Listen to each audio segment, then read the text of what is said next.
జిల్లా వైఎస్ఆర్సీపీ కాంగ్రెస్ పార్టీ జిల్లా కార్యాలయంలో జిల్లా అధ్యక్షులు కాకాని గోవర్ధన్ రెడ్డి, వైఎస్ఆర్సీపీ నెల్లూరు నగర నియోజకవర్గ incharge MLC Parvathareddy Chandrasekhar Reddy, rural incharge Anam Vijay Kumar Reddy press meet నిర్వహించి మాట్లాడారు. కాకాని గోవర్ధన్ రెడ్డి గారి కామెంట్స్: చంద్రశేఖర్ రెడ్డి గారి విద్యా సంస్థలపై దాడులు చేయడం అంటే ప్రశ్నించే వారిని అణగదొక్కడమేనన్నారు. మెగా డిఎస్సిలో ప్రభుత్వం చేసిన అక్రమాలను ప్రశ్నించడమే చంద్రశేఖర్ రెడ్డి చేసిన తప్ప చెప్పాలన్నారు. నెల్లూరు జిల్లాలో ఉన్న 70 కాలేజీలను వదిలిపెట్టి కేవలం చంద్రశేఖర్ రెడ్డి గారి విద్యా సంస్థలపై దాడులు చేయడం చూస్తుంటే కూటమి ప్రభుత్వ నేతలు రాజకీయాల్లో ఏ స్థాయికి దిగజారిపోయారో అర్థమవుతుందన్నారు. కృష్ణ చైతన్య విద్యా సంస్థలు ఎంతో మంది పేద విద్యార్థులు ఉచిత విద్యను అందిస్తూ సేవాభావంతో ముందుకెళ్తున్నాయని తెలిపారు. అలాంటి విద్యా సంస్థలపై ఈ రోజు ప్రభుత్వం చేసిన దాడులు కేవలం రాజకీయ కక్ష సాధింపు చర్యలేనన్నారు. ఇలాంటి వాటికి చంద్రశేఖర్ రెడ్డి వైఎస్ఆర్ కాంగ్రెస్ పార్టీ గాని భయపడిపోదని, ఇంకా రెట్టింపు ఉత్సాహంతో ప్రజా సమస్యలపై పనిచేస్తామని తెలిపారు. స్థానికంగా జరుగుతున్నటువంటి ప్రజలు పడుతున్నటువంటి ఇబ్బందులు ఏ విధంగా అయితే వీరు ప్రధానంగా వైఎస్ఆర్సీపీ కార్యకర్తల నాయకులను ఇబ్బంది పెడతా ఉన్నారు, దీనికి అంతటికీ స్పందనగా నిన్న అందరం కూడా కలిసి కార్యక్రమం కూడా నిర్వహించడం జరిగింది. అందరికీ కూడా ప్రత్యేకంగా ధన్యవాదాలు తెలియజేస్తా ఉన్నాను.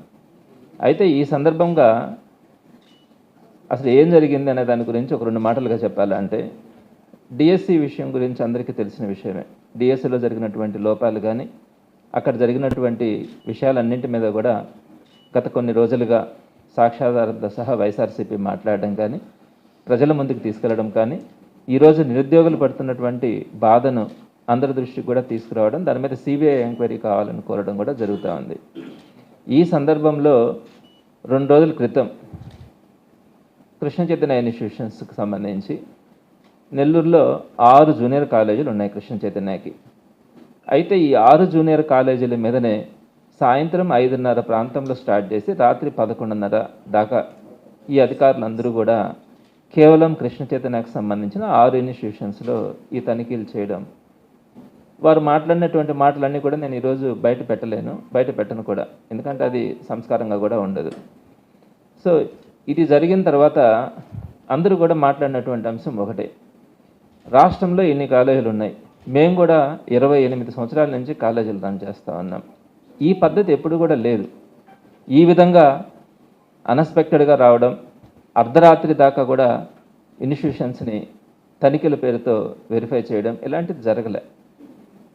నారాయణ గారు చెప్తా ఉన్నారు నిన్న ఒక మాట. ఏం చెప్తా ఉన్నారు? గతంలో వైఎస్ఆర్సీపీ నన్ను ఇబ్బంది పెట్టింది అని చెప్పి ఆయన చెప్పడం జరిగింది. దానికి సంబంధించి రూరల్ ఎమ్మెల్యే గారు ఏదో ఇన్స్టిట్యూషన్లోకి వచ్చారు, కూర్చున్నారని చెప్పారు. దాని గురించి గోవర్ధన్ రెడ్డి గారు కూడా ఇందాక మాట్లాడారు.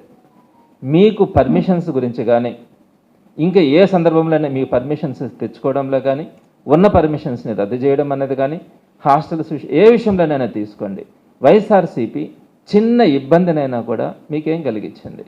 ఏ విధంగా మీరు నష్టపోయినారు? మీరు ఈరోజు ఊరికైనా ఏదో ఒకటి మాట్లాడడానికి ప్రయత్నించడమే. అదేవిధంగా ఇప్పుడు జరుగుతున్నటువంటి పరిణామాలలో ఇటీవల 2 సంవత్సరాలలో మీరు ఎంతమంది నాయకుల్ని అక్రమ కేసులు బనాయించి అరెస్ట్ చేసినారన్నది అందరికీ కూడా స్పష్టమైంది.